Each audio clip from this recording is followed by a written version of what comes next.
C'était une vraie surprise. Et puis, je ne pensais pas que le domaine pouvait être hissé à ce rang, à ce niveau. Parce qu'on ne fait pas partie du Gotha en général, des gros domaines institutionnels, où il y a des appellations, du terroir, donc non. Donc c'est une réelle surprise. Gros travail en vigne. Et puis, c'est d'année en année, on a fini par accumuler de l'expérience, des connaissances, qui ont nourri un travail au quotidien, quoi. Et ça nous a permis d'énormément progresser, en fait.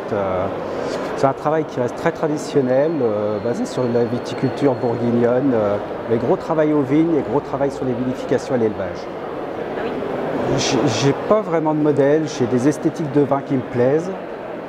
Au fur et à mesure de mes connaissances acquises en dégustation, il y a des vins qui me plaisaient, il y avait de la tension et j'ai essayé de tendre vers ce modèle-là, tout simplement. Et donc voilà, le but c'était de rechercher les éléments nécessaires pour y arriver. Alors Arnaud Hante, qui est notre homme de l'année, est un vigneron qui a un tout petit vignoble à Meursault. Nous avons vu ses progrès depuis quelques années et il est arrivé à une maîtrise de la viticulture et de la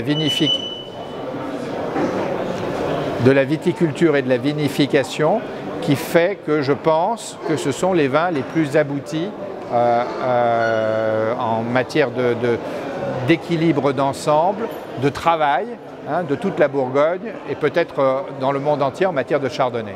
C'est un vigneron, c'est un talent exceptionnel. Voilà. Il y a de temps en temps des talents exceptionnels qui naissent. Il n'a que 4 hectares de vignes, pas grave.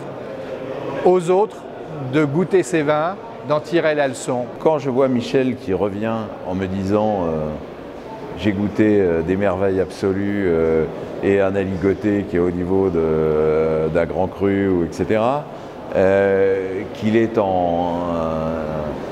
je le connais, hein, ça fait un quart de siècle que je le pratique.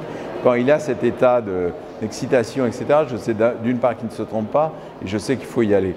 Donc je dis, écoute, Arnaud Hante, goûtons-le, mais juste pour valider. Mais évidemment, ça doit être notre homme de l'année et c'est aussi notre boulot.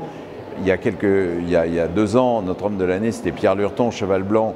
C'était archi célèbre, etc. Mais c'était aussi la renaissance de ce cru qui avait eu des périodes un peu... Mais notre boulot, c'est aussi parfois de sortir des gens que la grande majorité des amateurs ne connaissent pas et de le mettre au plus haut sommet qu'on puisse faire. Et on est très fiers de l'avoir fait avec Arnaud Hante.